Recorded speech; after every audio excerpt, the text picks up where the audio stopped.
Jai Ram Shri Ram Jai Ram Jai Jai Ram Shri Ram Jai Ram Jai Jai Ram Shri Ram Jai Ram Jai Jai Ram Om Shri Ram Jai Jai Ram Shri Ram Jai Jai Ram Shri Ram Jai Jai Ram Shri Ram Jai Ram Om Shri Ram Jai Jai Ram Shri Ram Jai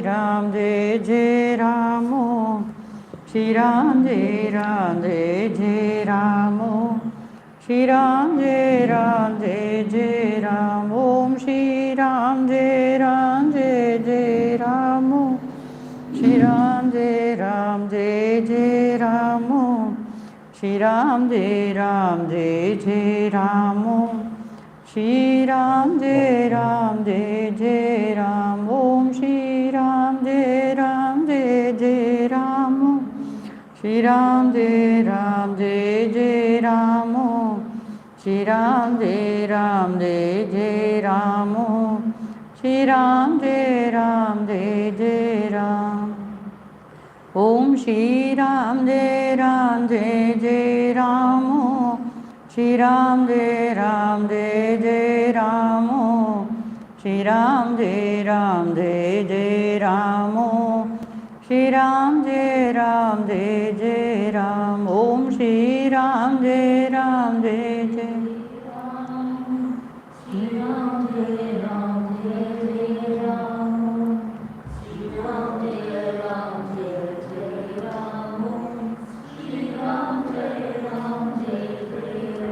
Om Shri Ram Jai Jai Ram Shri Ram Jai Jai Ram Shri Ram Jai Jai Ram Shri Ram Jai Jai Ram Om Shri Ram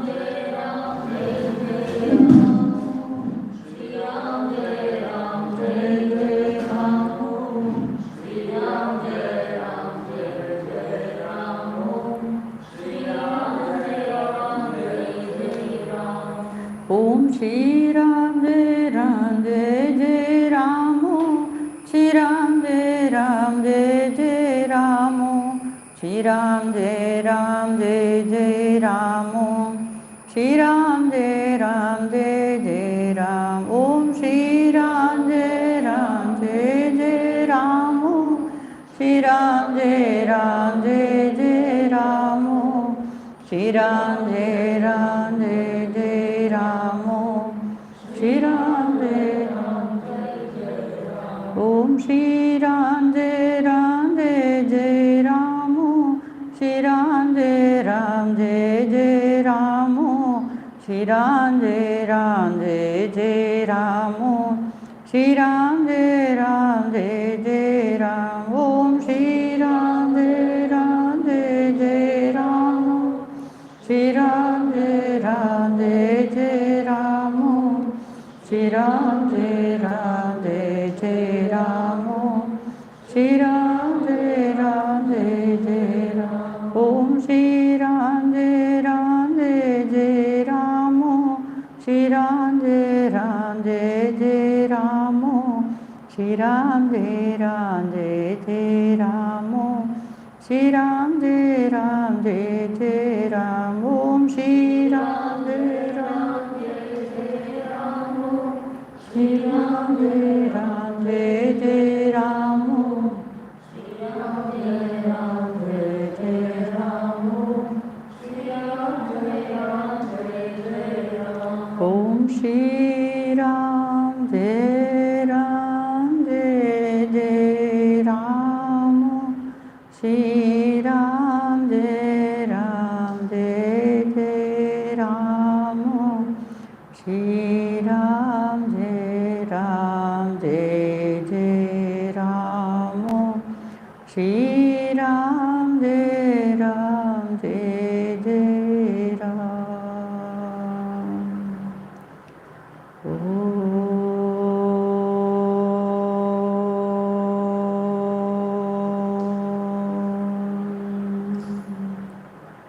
Shri Ram,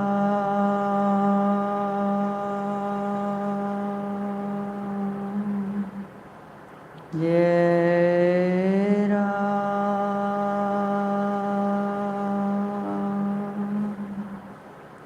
Jai Jai Ram.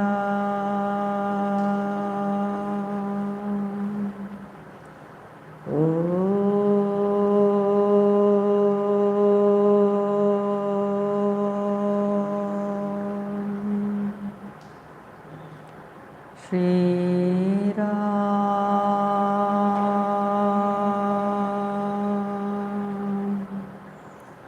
Jai Ram,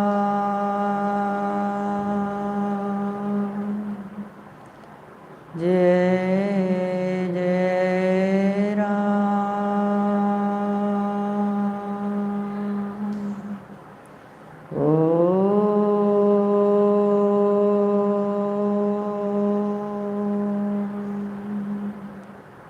Shri Ram,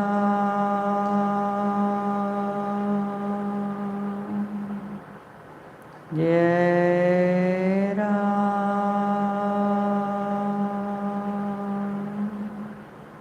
Jai Jai Ram.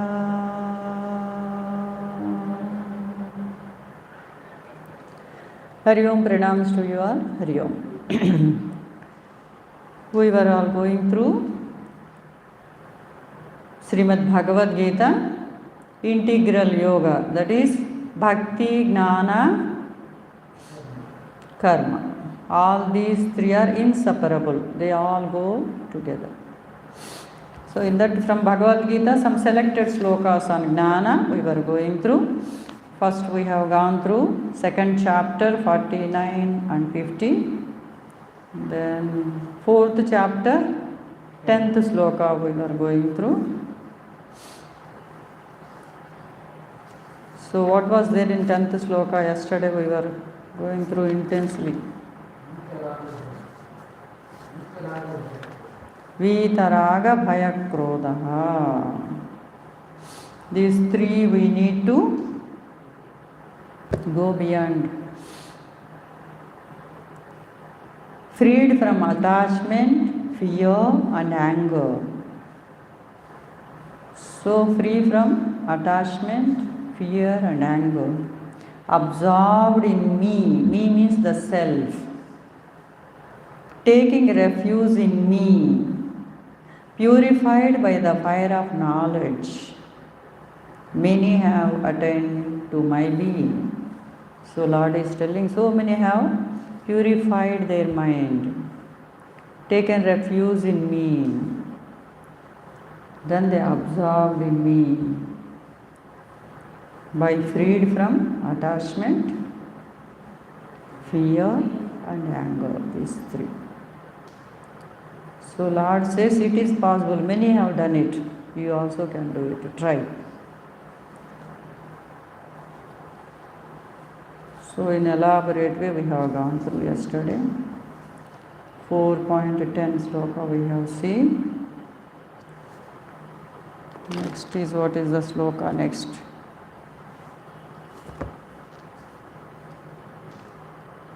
.37, yes?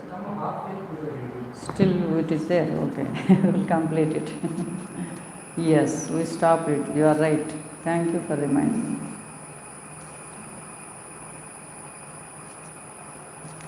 Yes, that slokas, Swamiji's message, that commentary we have not completed, yes.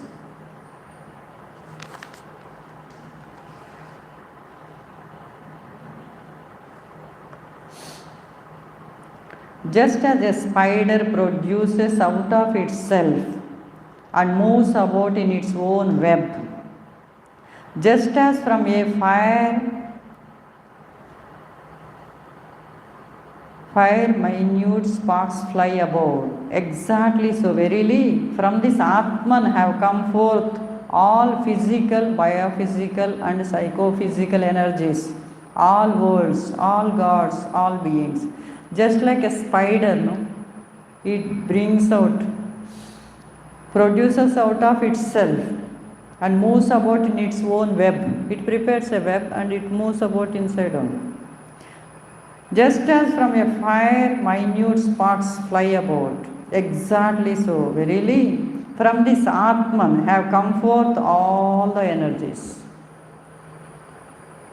Physical, then biophysical, psychophysical, all these energies, all worlds, all gods, all beings, everything is evolved from that God, one power. Its mystic name, Upanishad, is truth of truth. The energies verily are truth. This Atman is the truth of those energies. In the Mundaka Upanishad, which we studied here, we read that in one of its verses it is said, Brahma Vedam Amrutam. This whole universe is the immortal Brahman. Idam is the technical term for this manifested universe. Idam. Technical term for the manifested universe. Idam. It is the immortal Brahman.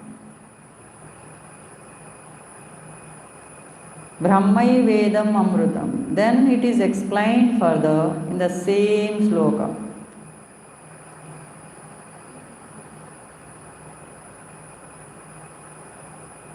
Purustat Brahma. Brahman is in front. Purustat Brahma. Brahman is in front. Pask Brahma. Brahman is behind. Brahman is on the right as well as the left. The whole manifested universe is what worshipped as Brahman. It is the summit of spiritual realization. In our Guru Sthiti also, it is there. Allihane Swami, Illihane. Ellalli Nodidaru, Allalli Ihane. Wherever you see, is there. Jya Stalihi Manjayam. So many are there. Allihane Swami, Illihane. Ellalli Nodidaru, Allalli Ihane. So above, below, around, everywhere, nothing but that Brahman only. That is the summit of spiritual realization where all duality has been overcome and you find absolute unity of pure consciousness, one consciousness, pure consciousness. That subtle mysterious power is expressing through all names and forms. So Mandvikya Karika says the same thing, which Gita is telling from another point of view, that this is something which many have realized and many can realize because we have the organic capacity. Only we must turn in the direction. We have organic capacity, only thing is we have to turn towards that direction. We have to learn how to discipline the psycho-physical energy system. We have to learn to discipline this psycho-physical system, energy system, and make it move in the direction of the supreme truth and not be satisfied with sensory comfort and pleasure. We are usually satisfied with sensory comfort and pleasure, but we should not. We have to go. Those are all perishable, changing. Most people use this body-mind complex only for comfort and pleasure.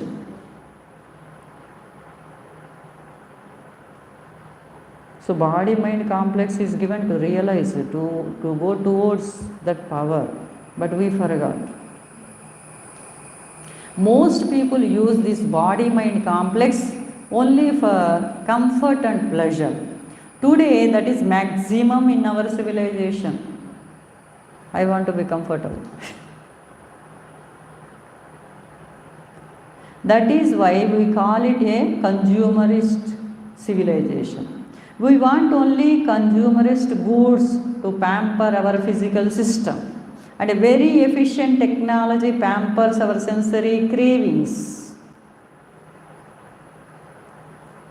We are stuck up at the sensory level.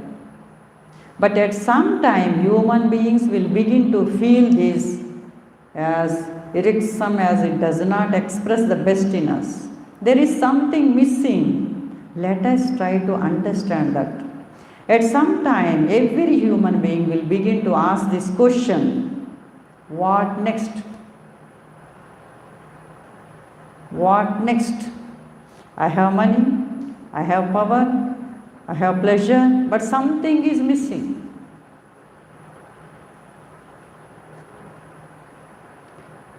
That hunger for something higher, not exactly clear yet, is a tremendous experience. What next? What next? I have money, I have power, I have pleasure. But something is missing. That hunger for something higher, not exactly clear yet, is a tremendous experience.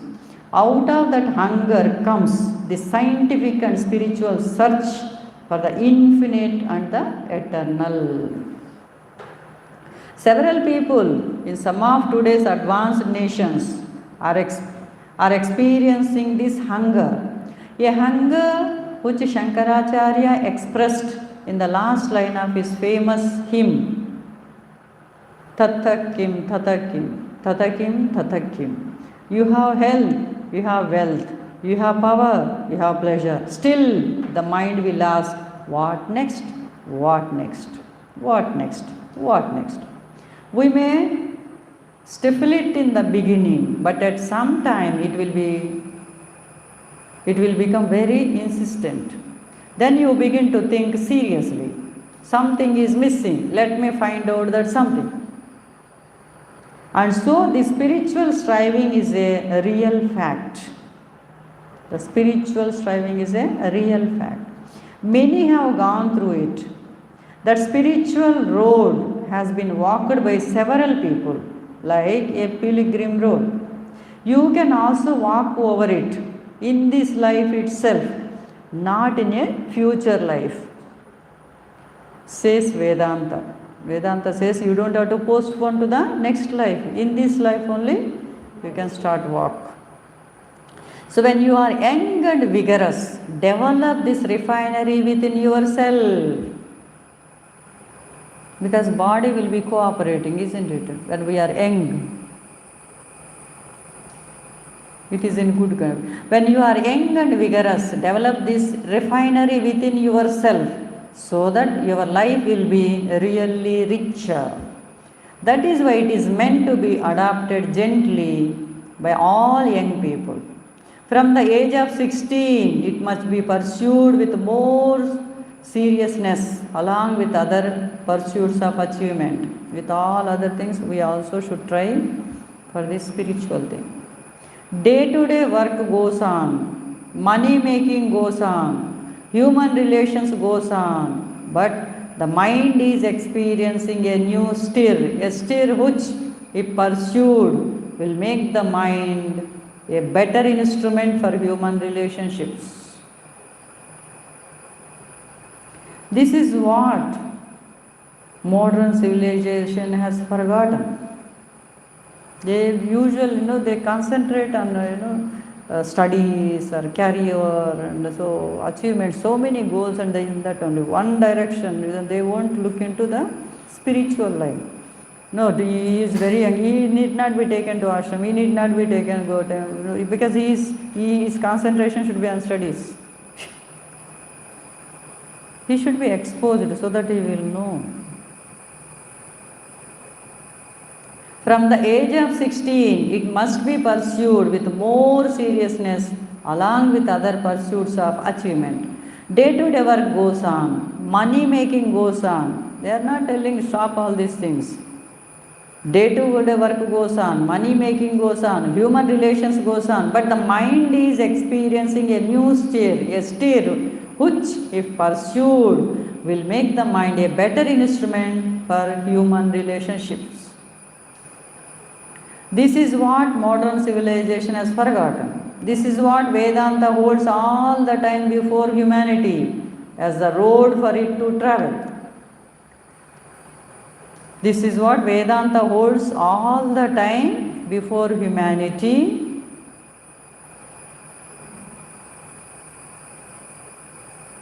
as the road for it to travel. Physical pleasure is not meant to be ultimate aim for man.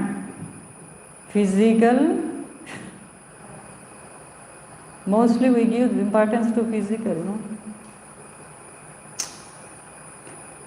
Physical pleasure is not meant to be the ultimate aim of man.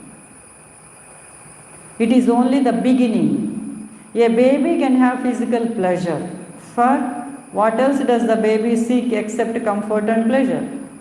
The safety and security of the mother's body and the milk the mother gives, that is what the baby wants and nothing else. That is the first stage. But after 2 to 2.5 years, the baby wants knowledge. In the beginning, the baby is satisfied with mother's milk and with mother and all, no? But after that, she wants knowledge, no? Seeks for knowledge.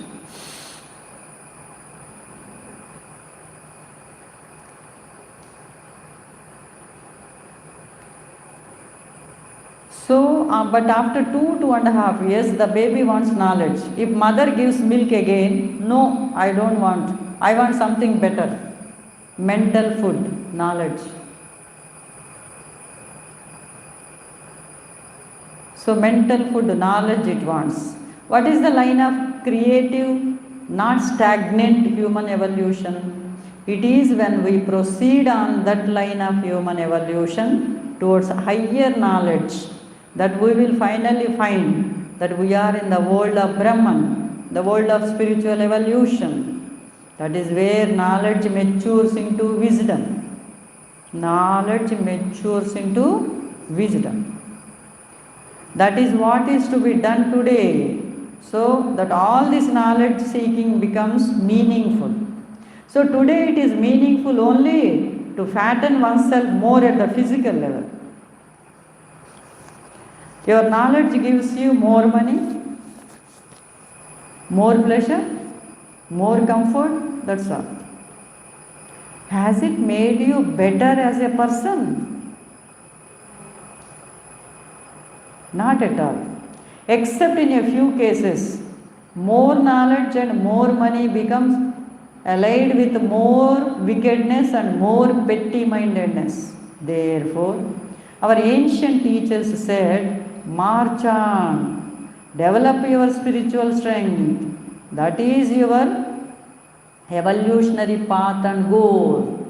Therefore, our ancient teachers said, march on, develop your spiritual strength. That is your evolutionary path and goal. And in the present age, Swami Vivekananda has given this Upanishadic clarion call, arise, awake, and stop not till the goal is reached.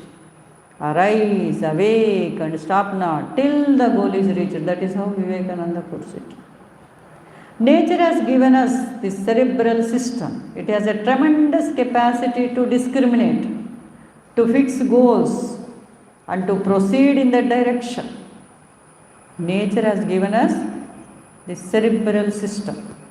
It has tremendous capacity to discriminate, intellect. All of us have got. So it has got capacity to discriminate, to fix our goals and to proceed in that direction. No animal has got it. Only a human being has been blessed with that discriminative power. No other creature. Animal doesn't have. No animal has got it. Animals have only pleasure and comfort, reproduction and effort for survival. Only that much. If we are in that like this, but we are also animal category. If we are satisfied in that. No animal has got it. Animals have only pleasure, comfort, reproduction and effort for survival. Man alone has a capacity to seek knowledge. Knowledge, physical knowledge is spiritual. Both are knowledge for us. And so let humanity take that road, not this road which we have already traversed as animals. If we also look only for our pleasure, comfort, reproduction and survival, then we are nowhere different from the animal.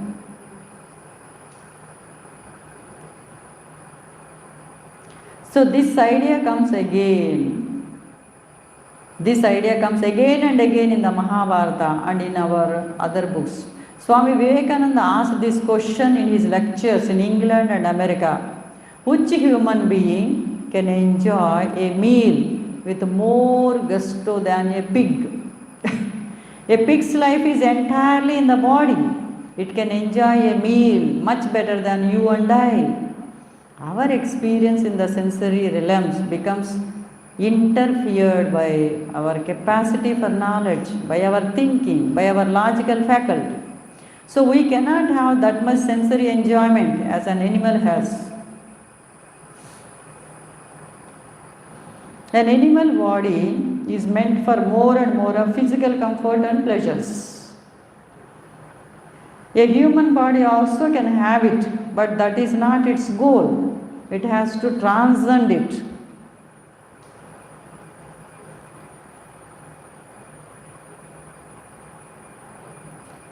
So, animals eat for eating, but humans should take, when Mahatma says, food should be taken as a medicine to survive for this body, not for anything.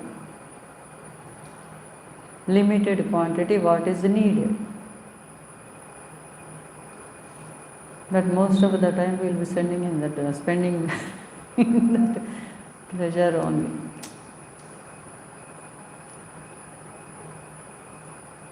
Our experience in the sensory realm becomes interfered by our capacity for knowledge.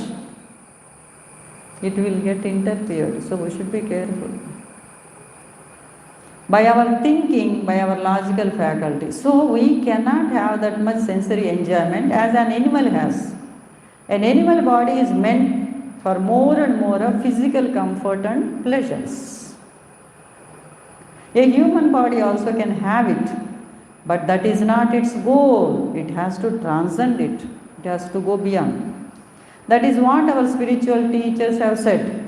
The search for higher things will be emphasized again and again in the case of human beings.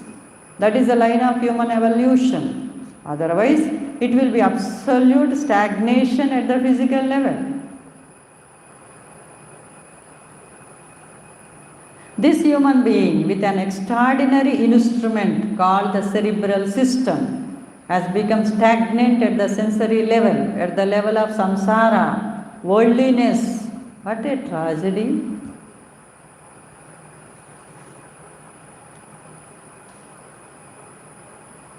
This human being with an extraordinary instrument called the cerebral system has become stagnant at the sensory level.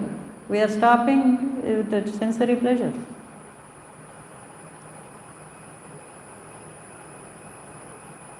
At the level of samsara, worldliness, what a tragedy. That is what Vedanta says. Such a person is called a samsari, a man or a woman getting stagnant at the sensory level. They are called samsari. Living in the world does not make one a samsari. Just because living in the world, it will not make a samsari. But getting stagnant at the sensory level makes one so.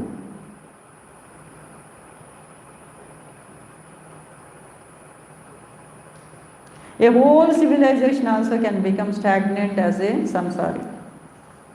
So we begin to think about it. Then we find that nature has placed this cerebral system at the top level of the human body. Cerebral system placed at the top level of the human body. Nature could have put it in the hip or somewhere else, isn't it? But it did not do it. The cerebral system, it can be put anywhere, but it has done it top level. In fact, today's Neurology tells us that some huge mammals had a second relayed brain in the hip, so that, as British neurologist Gray Walter humorously puts it, that mammal could argue a priori and a posteriori. Later, the second one was abolished by nature, and the brain at the crest was slowly developed and become the instrument of human evolution for one who knew how to use this remarkable instrument. According to physiology, all the ordinary functions of the body, so far as self preservation is concerned, are done by the lower brain, which we share with the animals. Only this higher brain has got a different function. How to think and develop foresight and foresight. How to take this life to higher levels. It has to achieve not only knowledge but also insight and inward penetrating power. Inward penetrating power. The word insight in the psychological context is defined by Geraldine Coster of England, Yoga and Western Psychology. It is defined as the capacity for being able to call up a greater variety and number of correlates to any given idea or stimulus and enables the fortunate possessor to react with originality to given situations. However, if we make the cerebral system the servant of the sensory system, if we make the cerebral system servant of the sensory system, then what happens? What a tragedy. What a tragedy it will be. Just for survival, just for pleasure. This brain is not to be used only for that. Unfortunately, the more educated a person, the more he or she uses this brain for only that and not for lifting life to higher levels. From the Vedantic point of view, this is a great tragedy of the educated in the modern age. Nature has intended this higher brain to be the instrument of man's emancipation. I am quoting a neurologist in his connection, Gray Walter, referred to above from this book, The Living Brain. He said evolution sees that various capacities have been developed in the animal body, like automatic temperature control for the purpose of survival. When evolution rises to the level of human body, many new capacities have also come. Now what do all these mean? The human body has inherited the temperature control in the body. That was achieved in the later mammals first, not the earlier mammals. Early mammals did not have this kind of thermostatic equilibrium in the body, but nature found that they could not survive. So, in order to help the species to survive, nature evolved this thermostatic equilibrium within the later mammals and in the human body, which also belongs to the mammalian species. Dealing with the evolutionary significance of this mechanism, so many Mahatmas, the scientists and all quoted, Swamiji is giving so many things. British neurologist Gray Waller says,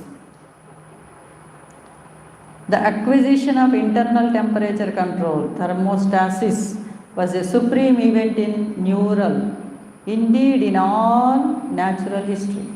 It made possible the survival of mammals on a cooling globe. That was its general importance in evolution. Its particular importance was that it completed in one section of the brain an automatic system of stabilization for the vital functions of the organism, a condition known as homeostasis. So with this arrangement, other parts of the brain are left free for functions not immediately related to the vital engine or the senses, for functions surpassing the wonders of homeostasis itself. And relating this physical homeostasis of organic evolution to the mental and spiritual homeostasis, and so many Mahatmas he quoted. We will leave it or leave it, okay? And once again, as new horizons open, we become aware of old landmarks, the experience of homeostasis, the perfect mechanical calm, which it allows the brain, has been known for 2,000 or 3,000 years under various appellations. It is the physiological aspect of all the perfectionist faiths, nirvana, the abstraction of the yogi, the peace that passeth understanding, the derided happiness that lies within. It is a state of grace in which disorder and disease are mechanical slips and errors. He had said earlier that for all mammals, homeostasis meant only for survival, but for man, emancipation. So in these Gita slokas, you find humanity is asked to take this truth seriously. This brain is not meant to be a mere instrument for personal survival. It is meant to take us to the highest level of freedom and take others also to that high level of freedom for spiritual growth, development, fulfillment of oneself and others. This is a great lesson that even the subject like physiology will tell us, will teach us. And yet today's materialistic oriented physical science does not know this truth. To make the higher brain the servant of the lower brain is the worst thing that a being can do, that a human being can do, To make the higher brain the servant of the lower brain is the worst thing that a human being can do. The lower brain is meant only for survival, not for any higher purpose. Sri Krishna had earlier referred to Buddhi Yoga.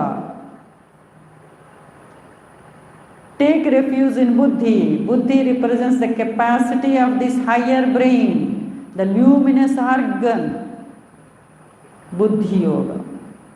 The lower brain has no luminosity, it has only energy. It has only energy, but whereas that higher one has got a luminosity also. Buddhi has got that luminosity. It has only energy and it knows the survival purpose, nothing more. But luminous, with the capacity to see far ahead and take you in that direction, only Buddhi can do. Therefore, develop Buddhi. Gita had said, Buddhi alone can take one to the highest level. It is enlightened reason and will combined. So that's why we tell anybody does anything wrong also, what do we say? Buddhi le. You have no Buddhi. So that is the highest, no? We speak but we don't know the meaning. That means if Buddhi is proper, we will not do like that, no? Buddhi is not developed. That's what we are telling, but we are not aware.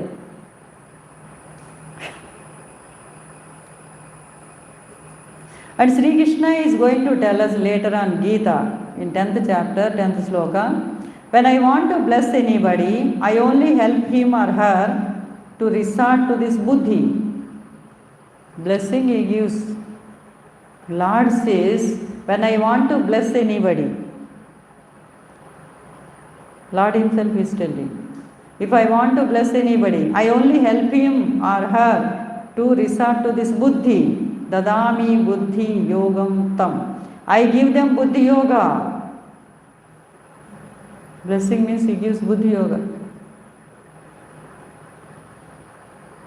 Ena Mam Upayantite, by which they will themselves find their way towards me. The Buddhi Yoga means detaching this higher brain from the control of the lower brain.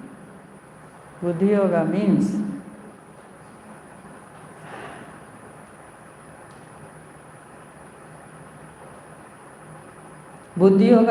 detaching this higher brain from the control of the lower brain and making it function independently and freely by aligning with the Atman just behind. Just behind his Buddhi is the Atman.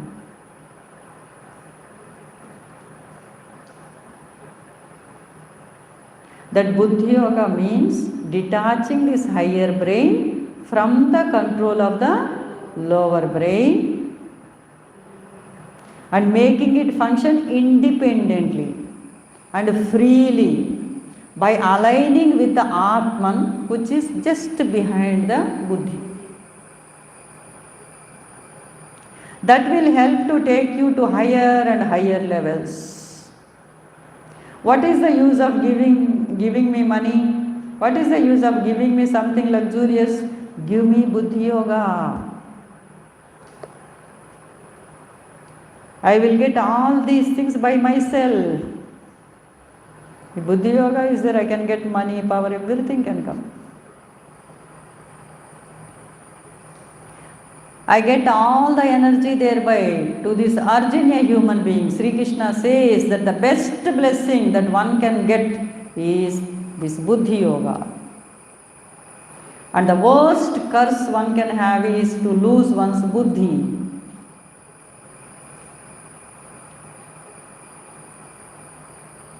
We heard about in second chapter, Buddhi nasti pranasyati.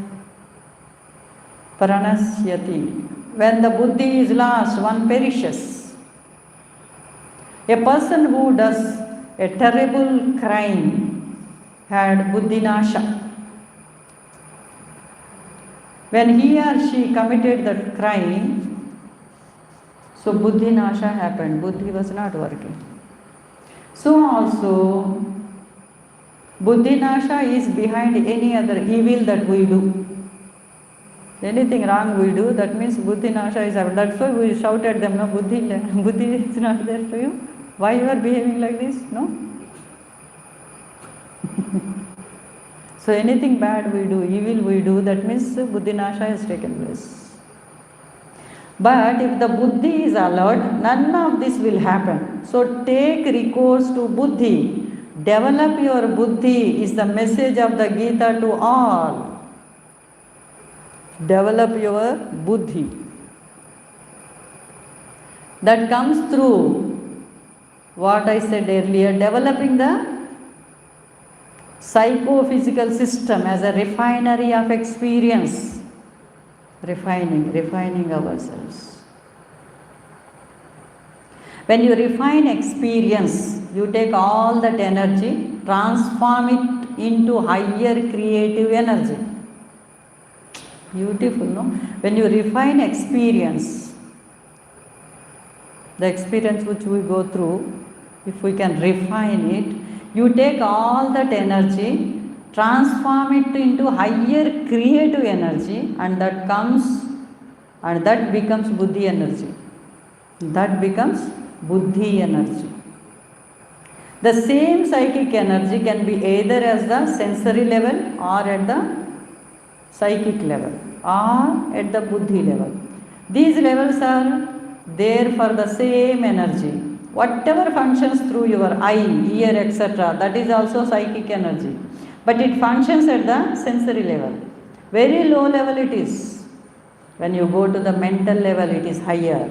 A little more subtle and more pervasive. But when it comes to the Buddhi level, it becomes pure and transparent. It becomes pure and transparent and of wide range and scope.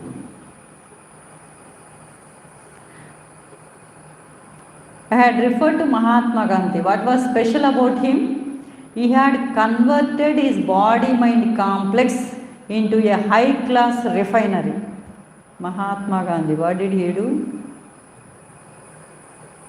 He had converted his body-mind complex into a high-class refinery.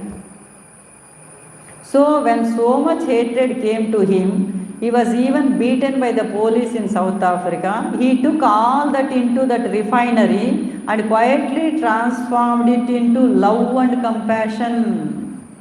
Beautiful example, no? For us to understand.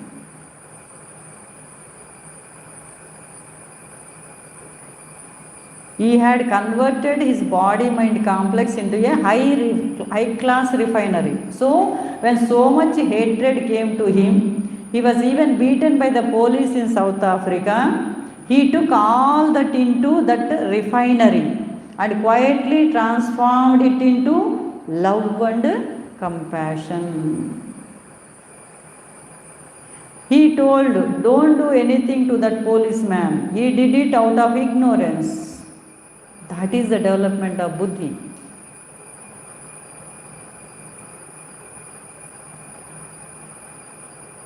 He told, do not do anything to that policeman. He did it out of ignorance. Now, what is that attitude of Gandhiji due to? There is no miracle in it. He has tried it and succeeded. Refinery.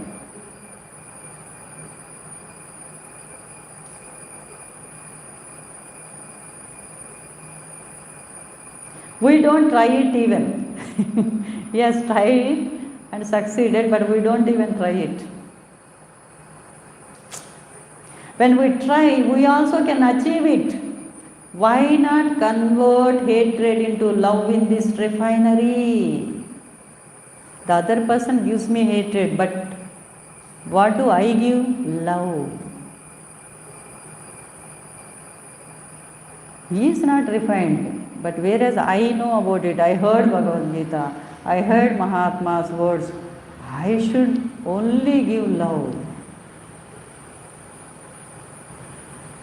Because I am refined.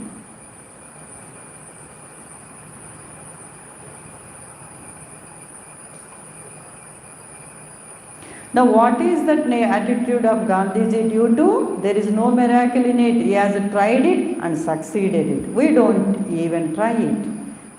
When we try, we also can achieve it. Why not convert hatred into love in this refinery? You ask that question to yourself. When you begin to think about it, suppose that man hates me. I begin to think about it, that hatred. Suppose somebody hated us. We start thinking about that hatred. Suppose that man hates me. I begin to think about that hatred. Even then, that hatred becomes less.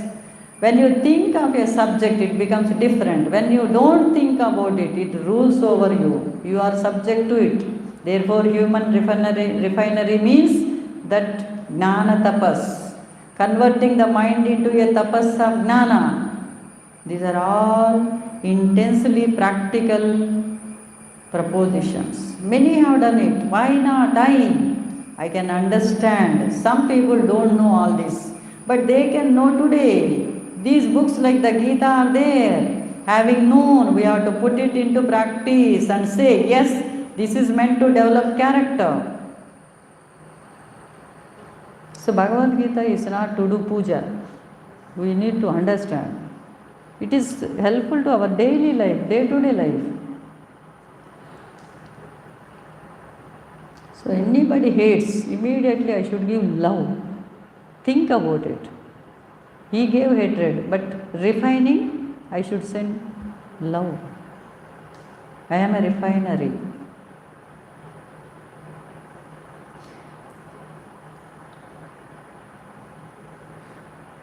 All the knowledge I gain is meant to put into life, experience and character.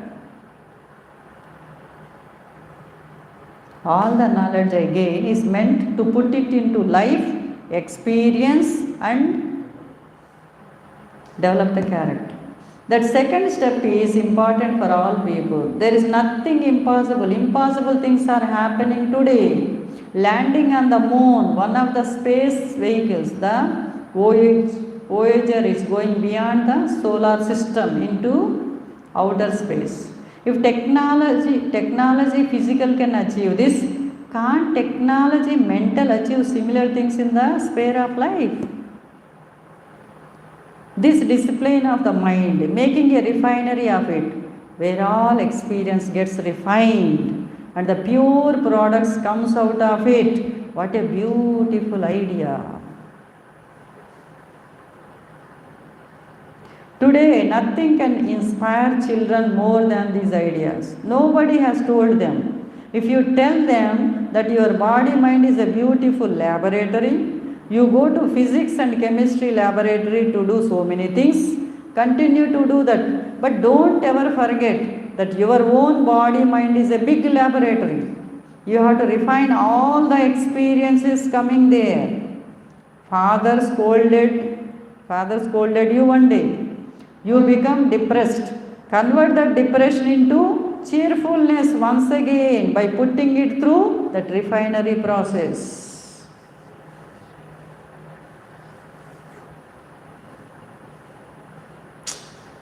What a beautiful idea, no?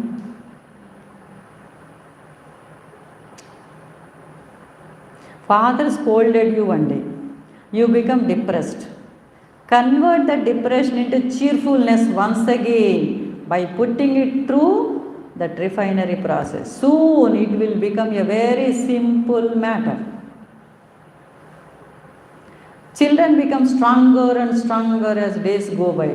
This is the meaning and wide significance of this wonderful verse 10.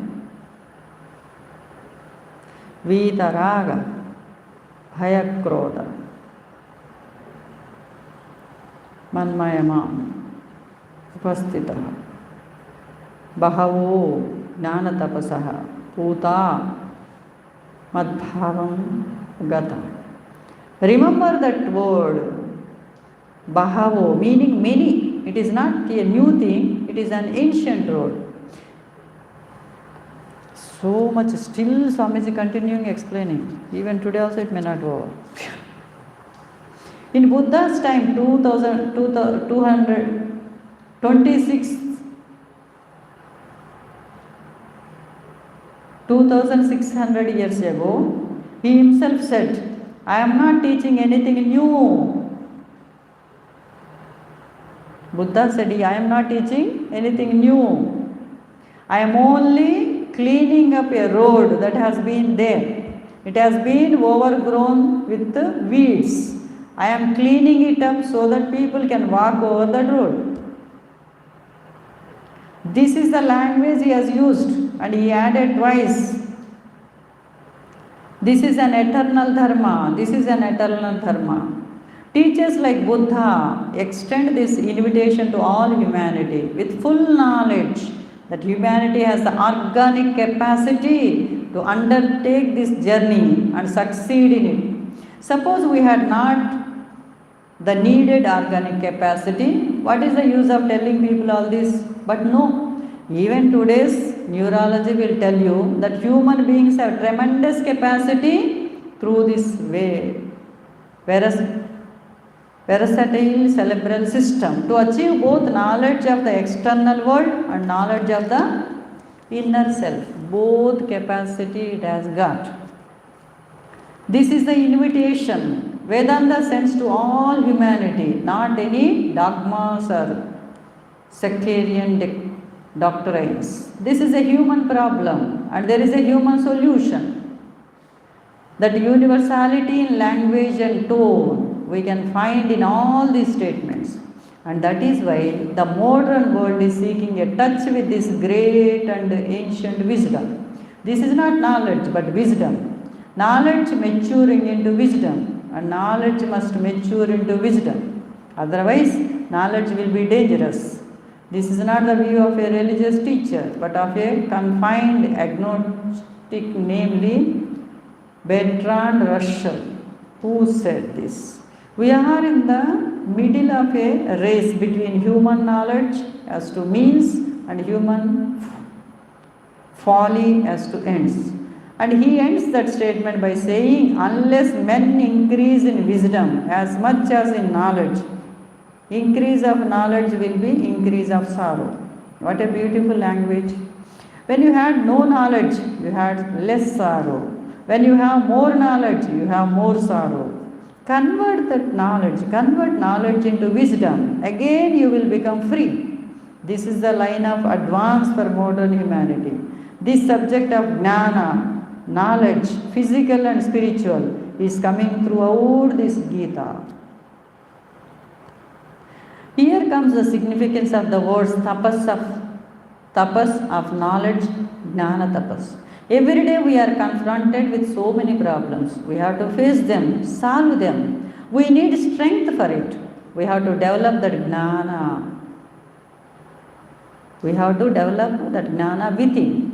Both the knowledge of the external physical world and of our own inner world is jnana, in which the later becomes more significant. We shall now deal with the 11th verse. This verse is another important milestone. That is next sloka Swamiji is talking. Anyway, this is the 10th sloka. So we all have the inner capacity. Only thing is we have to turn towards it, direct our vision and then improve it. Otherwise there is no difference between for us and the animals. So buddhi is the nearest to the Atma. So buddhi yoga. So buddhi yoga means refining. Every experience in our life refine. Like example is hatred comes to us through experience.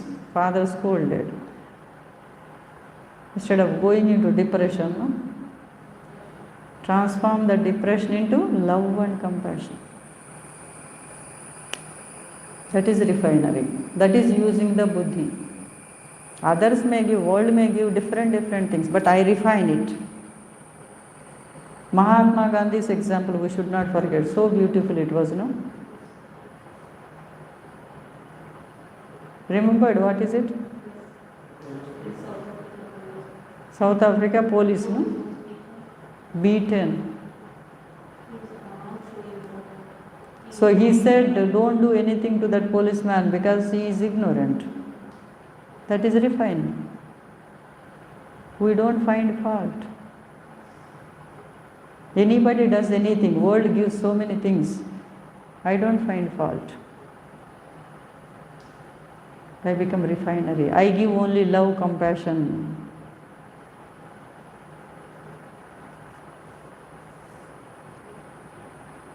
What was the special about Mahatma Gandhi? He had converted his body-mind complex into a high-class refinery. So, when so much hatred came to him, he was even beaten by the police in South Africa. He took all that into that refinery and quietly transformed it into love and compassion.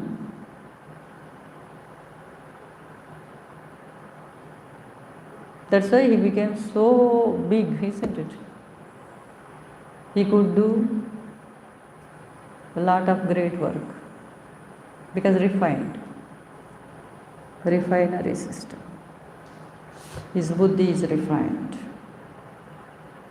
Beautiful way of telling this, we should never forget. He told, don't do anything to that policeman. He did it out of ignorance. Now, what is that attitude of Gandhiji due to? There is no miracle in it. He has tried it and succeeded it. We don't even try it. We don't try it even. When we try, we also can achieve it. Why not convert hatred into love in this refinery? You ask that question to yourself. When you begin to think about it, suppose that man hates me, I begin to think about that hatred, even then that hatred becomes less. When you think of a subject, it becomes different. When you don't think about it, it rules over you. You are subject to it. Therefore, human refinery means that jnana tapas, converting the mind into tapas of jnana. Right understanding. Other person must have told, but I don't have to tell. He is ignorant, he is not aware, but I am aware. I only love him. If the world becomes beautiful, if everybody starts using this refinery system, no? All relationships will become so beautiful.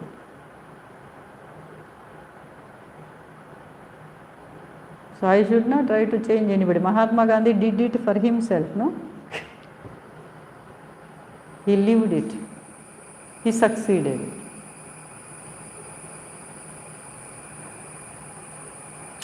This one sloka is enough for life.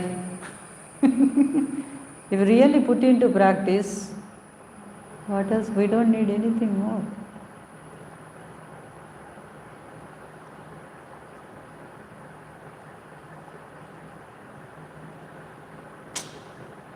So much is there in Bhagavad Gita in one sloka, but simply reading we don't understand all that.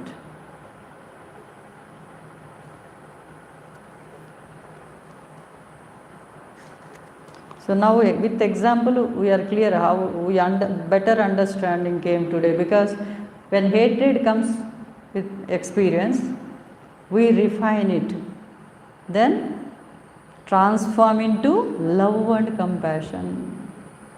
Like that every experience, we won't label it as bad. Whatever comes, I go through the refinery system, jnana tapas, mental tapas, because I have the jnana, knowledge. Other person is ignorant, he is not aware. That's why he talked like that. But I am aware. I am a refined instrument. I should not behave like that. Then cheerful acceptance.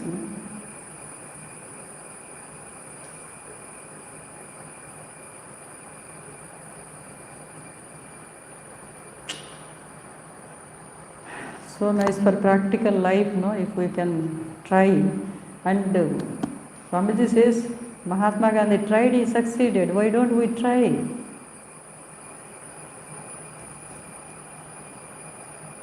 All of us, let us pray to the Lord.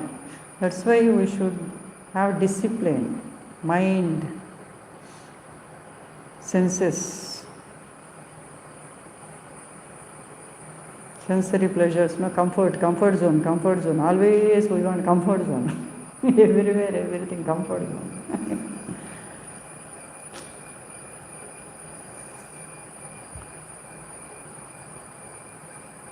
So we should ask God only to bless us with Buddhi Yoga. God himself said, whoever comes to me for my refuge, I give only Buddhi Yoga. So that they will do the right way, right thing. They transform. Whatever comes crude, comes refined.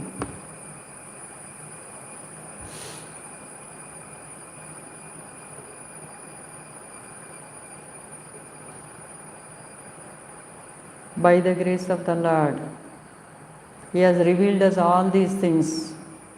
Our humble prayer at His lotus feet is to bless us with that Buddhi Yoga, so that we become a refinery instrument, so that we become useful to ourselves and to the society.